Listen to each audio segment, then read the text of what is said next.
Guys, it's Jerningam here. This is Jeremy Corbyn talking to his friends about some planning and stuff to try and stop no deal Brexit. And we'll play the video. Just give me a second.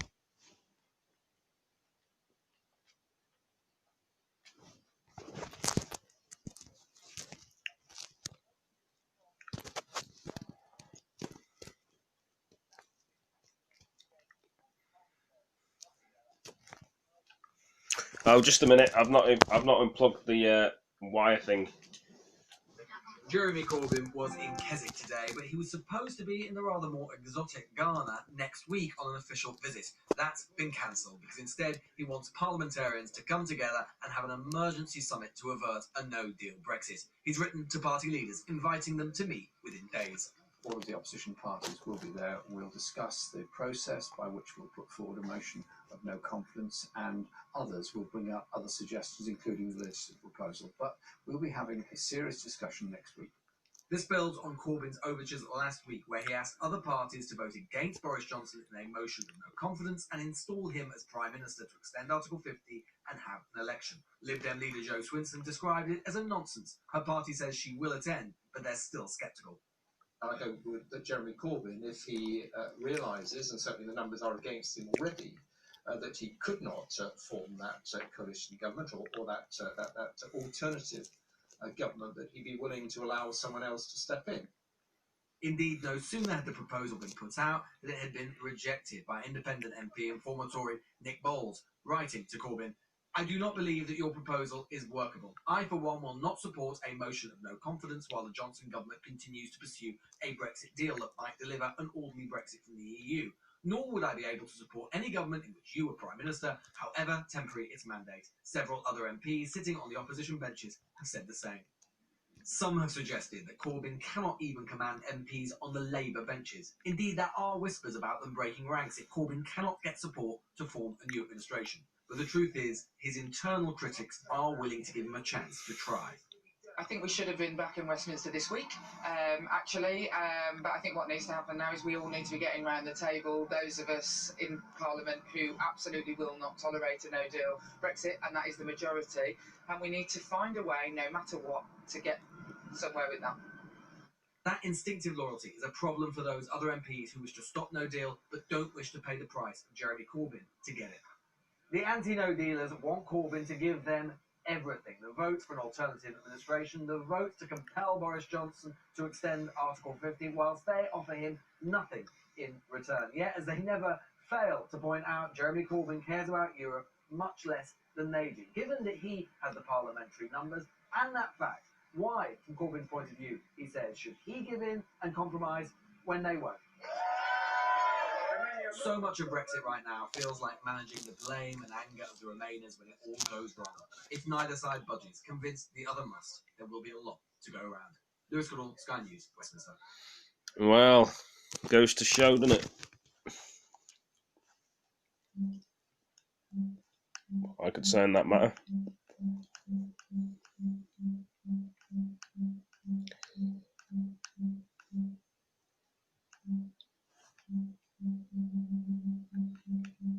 See what news this is. Some fire in Arizona, I think. When Brazil's environment minister stood up to speak on the first... Just give me a second, I've got the wrong bloody thing here. When Brazil's environment minister stood up to speak on the first day of his country's climate week, the reaction said it all. They don't believe the government here is serious about protecting the environment, and the evidence, they say, is there for all to see. The tens of thousands of wildfires now burning through the Amazon more than ever before. More fires in America. These fires are because of the hot temperatures. by ranchers to clear the forest. And campaigners say more deforestation is encouraged by the country's president. A day after Jair Bolsonaro appeared to blame environmental groups for starting the fires, he denied saying it and claimed he was powerless. Nobody writes, "I'll set fire to that." It doesn't exist. If you don't catch someone red-handed while setting the fire, then look for those responsible for ordering it. It's a crime. Even more, the Ministry of Justice Arizona, sent yeah. 40 I thought it was men to Arizona. It's Colorado. Arizona. But did you understand that? 40 men. Must be somewhere in Not enough Spain. I resources. don't know. We're in chaos. But as the Amazon burns, there are many who That's believe Amazon, this mate. is the result of a lack of political will and don't hide. What was Arizona, but Amazon? Politicians are lying. We are not seeing concrete actions. It is just talking and no action. The scientists are already speaking about the urgency of climate change, the importance to contain the emissions of greenhouse gases, CO2, methane, and to stop the burning and deforestation of our forests.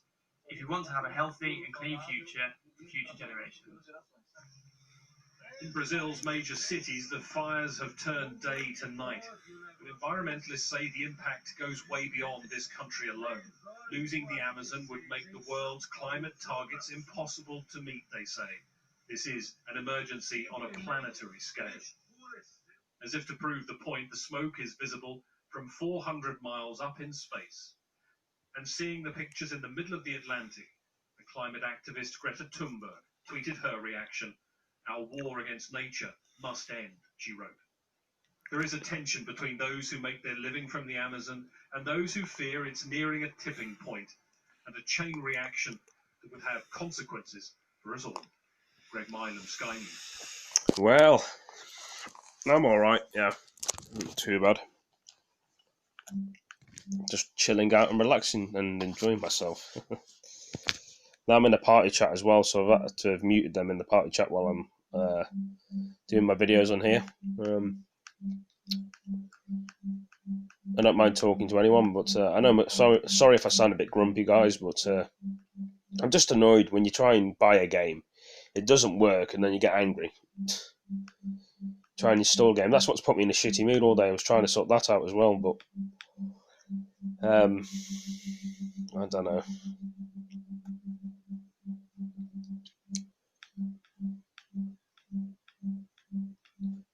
I try not to get angry, guys, but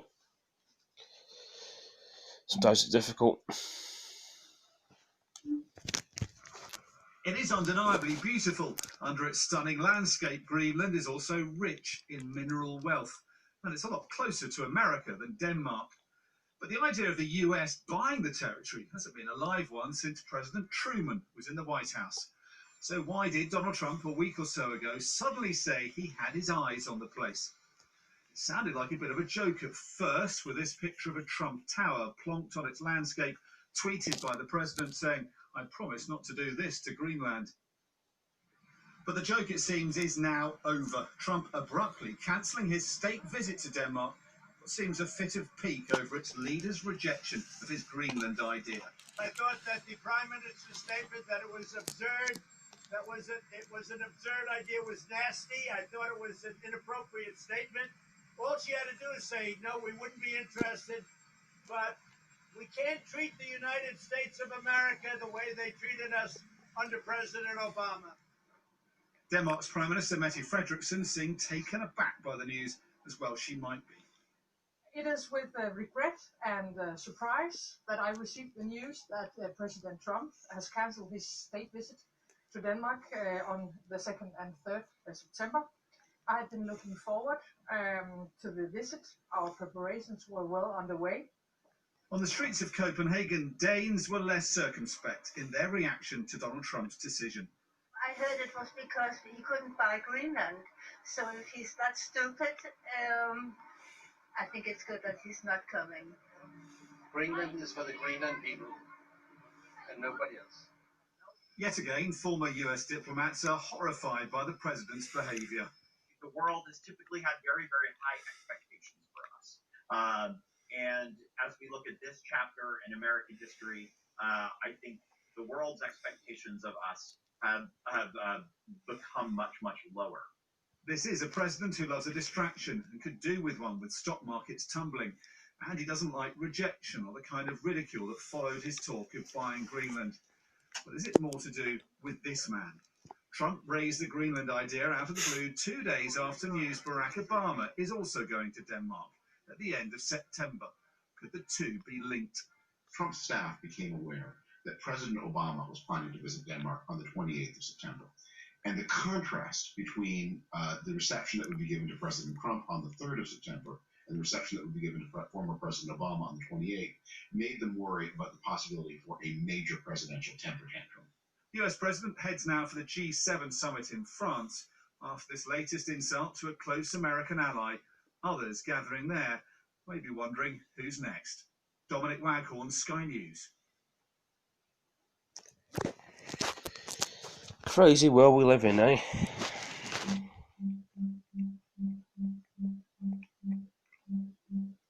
Just thinking about things in general.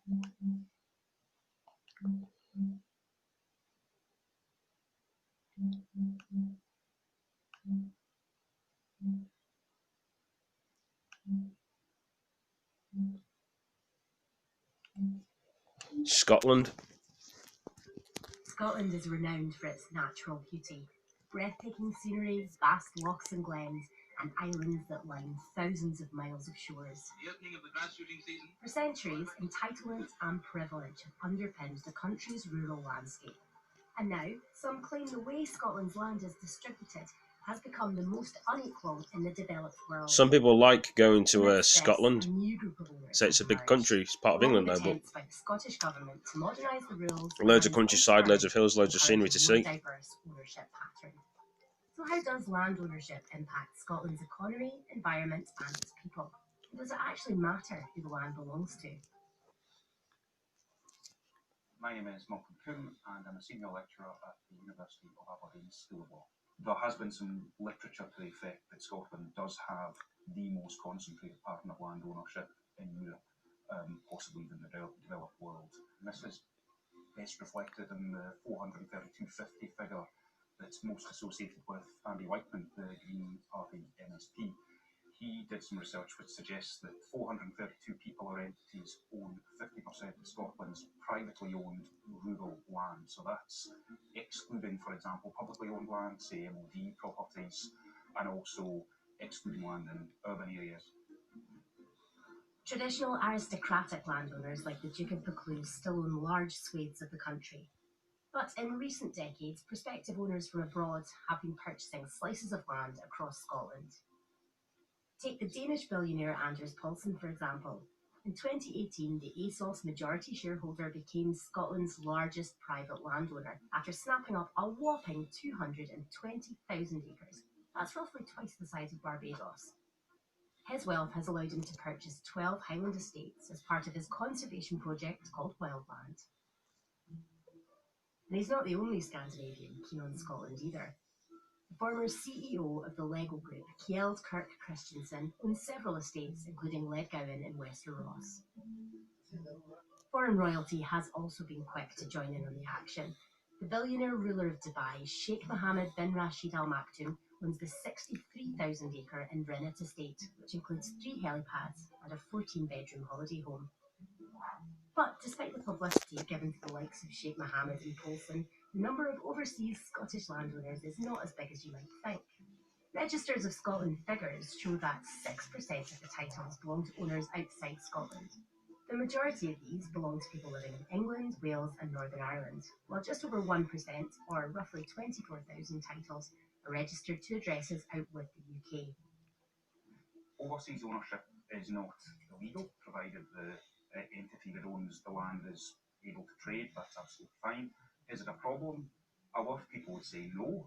Inward investment is a good thing, but in terms of local accountability, in terms of owners perhaps having a different set of interests in the community, then perhaps it is seen as a problem in that regard. With the release of the Panama Papers in 2016, it has been suggested that 750,000 acres of Scotland is owned in tax havens, potentially causing challenges for tax authorities and law enforcement. The actual 4 recurring jurisdictions that the Register of Scotland have identified in terms of offshore ownership are the British Virgin Islands, the Isle of Man, Guernsey and Jersey. Perhaps that's tax treatment, perhaps that's transparency related, perhaps it's entirely arbitrary, but that's just the way it is. Who takes the crown as the biggest owner in Scotland? The land is split mainly between public bodies, individuals, communities and other owners like the royal family. But the largest single owner is Forestry and Land Scotland. They hold 640,000 hectares, the equivalent of 35 times the area of Glasgow. This land helps boost the economy through logging and tourism. The Ministry of Defence owns swathes of land across Scotland, some of which is used for military training exercises. Scotland's 32 councils own a sizable chunk too, as do the RSPB and the National Trust. Perhaps more surprising is that the Church of England makes the list of biggest landowners after buying thousands of hectares of forestry as part of its investment portfolio. But the overwhelming majority of rural land is in the hands of private owners, around 57% according to the Scottish Government. Land ownership is a hot potato. Like many other legal systems, Scotland says the right of ownership is the apex right. It is the right that gives you a really important agenda-setting role. The risk would be that you get a landowner who essentially throws their weight around a little bit. The land can have such a big impact on other people. If you have a landowner who is particularly thrawn and stubborn and doesn't want to do something, then that can have a big impact. This was the case on the Isle of Egg in the 90s. Islanders previously faced years of issues with absentee landlords, including the removal of waste from the island. So they decided to purchase the land for themselves. £1.5 million was raised, and over 20 years since the buyout, the island's population has almost doubled. Several pieces of land reform legislation have been passed by the Scottish Government. In 2013, the then First Minister Alex Salmond also set a target of 1 million acres of Scotland being owned by local communities by the end of the decade. There was a law passed called the Land Reform Scotland Act 2003, which gave communities in rural Scotland the right to have first dibs on an asset when the land was put up for sale. Then the second wave of land reform legislation came with the Community Empowerment Scotland Act 2015, and that brought in a way for communities to take on a land asset that had been neglected or abandoned or somehow environmentally mismanaged. The third wave is the most recent land reform, Scotland Act 2016, has a right for communities to acquire land when the landowner has somehow been blocking sustainable development locally. Although the 1 million acres target doesn't look likely to be achieved by 2020, the Scottish Government continues to stress that land reform is on a radical journey. What is certain is that the debate over who should own Scotland won't disappear anytime soon. So land reform is a bit of a recurring issue, and this is probably because it's a bit of a Goldilocks issue. To some, what's happening at the moment is too hot, to others it's too cold, to others it's just right. So we could imagine returning to this in the future again, yes. Well, it was kind of interesting about some story about Scotland and other news, but yeah. Moving on to steam trains. If you guys like steam trains. To keep a train like this moving, you need at least 4 volunteers on board. But to fuel a whole heritage railway for a year requires hundreds of men and women. Alan has been driving the locomotives at the Great Central Railway for 24 years. When he left school, he worked on the railways. Now, it's how he enjoys his retirement. I started on railways at Saltwood, a cleaner, went to cleaner, fireman and driver. The money the railway makes is all ploughed back into restoring and running the stock and the lines. So this type of work is unpaid. And many heritage lines say they're struggling to attract younger volunteers to help. This is always a challenge, and we're always on the lookout for more volunteers. We have over 700 volunteers, and we're very privileged to be in that position, but we still need more, and we're still going to work hard to find more. Steam locomotives are a huge part of the history of Britain's railways. When the passenger and freight lines closed down, many became tourist attractions. There are currently 156 steam heritage railways carrying passengers day in, day out, attracting a total of 13 million visitors each year, employing 4,000 people, but relying on 22,000 volunteers. In a bid to entice more young talent, many lines are now offering paid apprenticeships. Max and Jake are both training to be engineers at Severn Valley Railway in Kidderminster. For me, this has been a lifelong passion to do it as a paid job, really. So I didn't think about working on heritage lines at all, but when the job came up, I read it and it was like the old style engineering that I was interested in. So since introducing the apprenticeship scheme, the railway has seen more younger volunteers coming forward. Of our 88 paid employees, now we've got 15 apprentices and another 9 who, like Max, have already done their apprenticeship here and stayed. So yes, they are paid roles that they can do and to have a livelihood in the railway, but very often while they are here, they do want to volunteer because they've got a passion and enthusiasm for keeping the railways running. The resurgence of steam didn't happen overnight, and Heritage Lines agree they need a diverse workforce to remain on track. Stacey Foster, News at 10. Interesting. If you guys like steam trains and old sort of trains, that'd be the video for you, I think. Anybody else that likes steam trains? I think I'll leave it in this stream for now, and I will be doing some more videos like this again. Thank you for joining me, guys, again. It's always a pleasure. And I will see you on the next one. Take it easy, guys. Peace.